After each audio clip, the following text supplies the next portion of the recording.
গতকালকে হচ্ছে আমরা যখন আমাদের জায়গা থেকে জানতে পারি যে সাতপন্থীদের স্টুডেন্ট যে গ্রুপগুলো রয়েছে তারা সচেতন ছাত্র সমাজ বা এরকম একটি নাম দিয়ে আসলে আমাদের প্রধান উপদেষ্টার যে বাসভবন অর্থাৎ যমুনা এটি ঘেরাও করার কিংবা এর সামনে অবস্থান কর্মসূচি নেওয়ার একটি পরিকল্পনা করে, তখন আমরা আমাদের জায়গা থেকে তাদের মধ্যকার যে সমস্যাগুলো এই সমস্যাগুলো সমাধানের জন্য দুই গ্রুপের তাবলিগের অর্থাৎ সাতপন্থী গ্রুপ এবং জোবাইরপন্থী যে গ্রুপ এইগুলোর মধ্যে তাদের মধ্যে যে বিভিন্ন রকমের সমস্যা চলছে এগুলোর জন্য একটি যৌক্তিক উপায় সমাধান হয়, এটির জন্য আমরা প্রথমে গতকালকে রাত 12টার দিকে আমাদের জায়গা থেকে বিশ্ব অর্থাৎ আমাদের টঙ্গীর যে পশ্চিম সাইডে যে মসজিদটি রয়েছে ওই মসজিদের ওইখানে যাই, যেখানে সাতপন্থীরা এখন অবস্থান করছে। সেই জায়গাটিতে আসলে আমরা গিয়ে তাদের সাথে রাত 12টা থেকে প্রায় 2টা পর্যন্ত কথা বলি এবং তাদের জায়গা থেকে তারা যে চিন্তাটি করেছিল সকাল 10টায় এখানে তারা অবস্থান কর্মসূচি ঘোষণা করবে এরকম একটি কথা ছিল এবং তারা বলেছিল এটি কেন, কারণ তারা মাওলানা সাদ সাহেবের ভিসা চায় এবং তারা তাদের জায়গা থেকে 5 দিনে জোর করার 20 থেকে 25 তারিখ পর্যন্ত জোর করার একটি দাবি জানায়। আমরা আমাদের জায়গা থেকে সেখান থেকে যে সিদ্ধান্তটি নিয়ে আসি সেটি হচ্ছে একটি সিদ্ধান্ত, যে আমরা আমাদের জায়গা থেকে বলি যে প্রধানমন্ত্রী আমাদের যে হচ্ছে প্রধান উপদেষ্টার যে বাসভবন তিনি আসলে এই অভ্যুত্থানের স্পিরিটকে সামনে রেখে গণভবনে না থেকে যমুনায় থাকেন, এটি তুলনামূলক অরক্ষিত হওয়ার কারণে আমাদের যখন ইচ্ছা বসবো আর এটি আমাদের দেশে একটা অস্থিতিশীলতার চিত্র তুলে ধরবে, এটি কখনো হতে পারে না, এটি যৌক্তিক না, আমরা এটিকে সমর্থন করি না। সেই জায়গা থেকে আমরা তাদেরকে এটি অনুরোধ করি যে তারা যেন এখানে অবস্থান কর্মসূচি কিংবা ঘেরাও কর্মসূচি না করে, তারা এই অবস্থান থেকে সরে আসে। তারা তাদের জায়গা থেকে স্পষ্টভাবে দুইটি দাবি জানায়। এক নম্বর যে দাবিটি সেটি হচ্ছে যে তারা মাওলানা সাদ সাহেবের ভিসা নিশ্চিত চায়, দ্বিতীয়ত তারা 20 তারিখ থেকে 25 তারিখ 5 দিনের জোর করতে চায়। আমরা তাদের কাছে বলি যে 5 দিন করে যাবেন কিনা এই কমিটমেন্টটুকু যদি আপনাদের থাকে যে 25 তারিখ আপনাদের যখনই শেষ হয়ে যাবে তখন আপনারা চলে যাবেন, তাহলে আমরা আমাদের জায়গা থেকে এই দুইটি দাবি নিয়ে আরেক কিছু গ্রুপ রয়েছে যারা এখন কাকরাইল মসজিদে অবস্থান করছে জোবাইরপন্থী গ্রুপ এবং সেখানে হেফাজতের নেতৃবৃন্দ রয়েছেন, তাদের সাথে আমরা গিয়ে কথা বলবো। তারা যখন এই কথাটি দেয় যে তারা এই কমিটমেন্টটি করছে 25 তারিখে তারা ছেড়ে দিবে, আমরা সেখান থেকে রাত 2টার দিকে কাকরাইল মসজিদে আসি।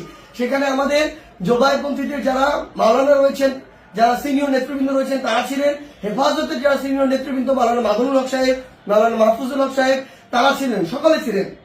আমরা যখন তাদের সাথে আলোচনা করছি রাত 2টা থেকে 3টা যখন ক্রস করে যাচ্ছে তখন এই আলোচনা চলাকালীন সময় আমাদের কাছে ফোন আসে যে সাতপন্থীদের যে গ্রুপটি রয়েছে সেখান থেকে তারা তাদের জায়গা থেকে ওই যে আরেকটি যে মাঠ রয়েছে, যে মাঠটি হচ্ছে ইস্তেমার যে মাঠ, যে মাঠটি সেদিকে যাওয়ার জন্য তাদের 10, 15, 20 হাজার মানুষ আসলে ওই রকম একটি তাদের পরিকল্পনা কিংবা মুভ দেখা যাচ্ছে। আমরা সাথে সাথে সাতপন্থীদের যে মাওলানা আব্দুল্লাহ সহ আরো 2 জনকে ফোন দিয়ে বলি যে আপনাদের সাথে এটি কথা হয়েছে যে আপনারা 10টা এখানে বসবেন না এবং আপনাদের 2টা দাবি নিয়ে আমরা আমাদের জায়গা থেকে এখনই আরেকটা গ্রুপের সাথে কথা বলবো, কালকের মধ্যে অর্থাৎ আজকেই আপনাদের 2 গ্রুপের বসার ব্যবস্থা করব, মাওলানা সাদ সাহেবের ভিসা বা এই সংক্রান্ত আলোচনা সেখানে হবে। এই যে আমাদের 5 দিন যে আপনারা থাকতে চাচ্ছেন এই কমিটমেন্ট যদি আপনারা দেন সেটি নিয়েও সেখানে আলোচনা হবে।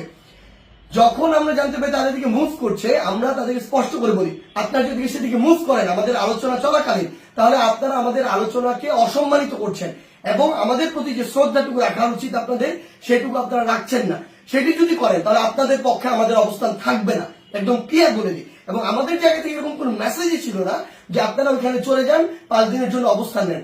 এটা কোনোদিন আমরা একটা প্রতিনিধি দল কখনো বলতে পারি না। এটা পুরো একটি সরকারের বিষয়, মন্ত্রণালয় বা উপদেষ্টাদের বিষয় এবং প্রশাসনের সামগ্রিক একটি ডিসিশন। ইভেন গাজীপুর মেট্রোপলিটন পুলিশের ডিসিশন দেওয়ার কেউ না। সেই জায়গা থেকে তারা এই সব কোনো কিছু তোয়াক্কা না করে যেটা হলো যে সেখানে এই দখলের বিষয়টিতে সেদিকে চলে যাওয়া হলো এবং ফাইনালি এখানে একটি সংঘর্ষ ঘটলো, যেই সংঘর্ষে 3 থেকে 4টি প্রাণ আমরা হারিয়েছি। আসলে সবচেয়ে গুরুত্বপূর্ণ কথা গতকালকে আমরা তাদেরকে বলেছি যে তাবলিগের আসলে আপনার যে কাজগুলো করছেন এগুলো তাবলিগের স্পিরিটের সাথেও যায় না, এগুলো ইসলামের মুসলিমের স্পিরিটের সাথেও যায় না, কোনো কিছুর সাথে যায় না। এখানে আপনাদের ব্যক্তিগত গোষ্ঠীগত কোন জিনিসের মানে বহিঃপ্রকাশ আপনারা এখানে ঘটাচ্ছেন, ক্ষোভের হোক দ্বন্দ্বের হোক এই বহিঃপ্রকাশগুলো ঘটাচ্ছেন। এবং সবচেয়ে গুরুত্বপূর্ণ বিষয় হচ্ছে যে এই জিনিসটি হয়েছে এখানে এটা সম্পূর্ণ অনাকাঙ্ক্ষিত এবং আমাদের মতের বাইরে গিয়ে এই বিষয়টি আসলে গতকালকে সেখানে হয়েছে এবং আমাদের আলোচনাকে শ্রদ্ধা বা সম্মানটুকু জানানো হয়নি এবং আরেক পক্ষের সাথে আলোচনা চলাকালীন সেখানে এরকম আক্রমণ এবং রক্তাক্ত ঘটনা ঘটেছে। সেই জায়গা থেকে আমরা শুধু আমাদের জায়গা থেকে একটি জিনিসই বলি, আজকে এখন 7 গ্রুপ সেখানে অবস্থান নিয়েছেন। আমি জোবাইরপন্থীদের যারা রয়েছেন আপনাদেরকে একটি বিষয় শুধু অনুরোধ করব, যেটি গতকালকে রাতে তারা ঘটিয়ে ফেলেছেন বা বিভিন্নভাবে ঘটে গিয়েছে সেই একই জিনিসের জন্য বড়ভাবে আর পুনরাবৃত্তি না হয়। কাউকে না কাউকে আসলে এই পরিচয়টুকু দিতে হবে যে আপনি যে তাবলীগ দ্বীনের প্রচার ইসলামকে ধারণ করেন এবং এটার জন্য আমাদের এই রক্তারক্তিটি এড়াতে হবে। আমরা যেন এই মনে না করি যে এখানে জীবন দিয়ে দিব আর শহীদ হয়ে আমি জান্নাতে চলে যাব।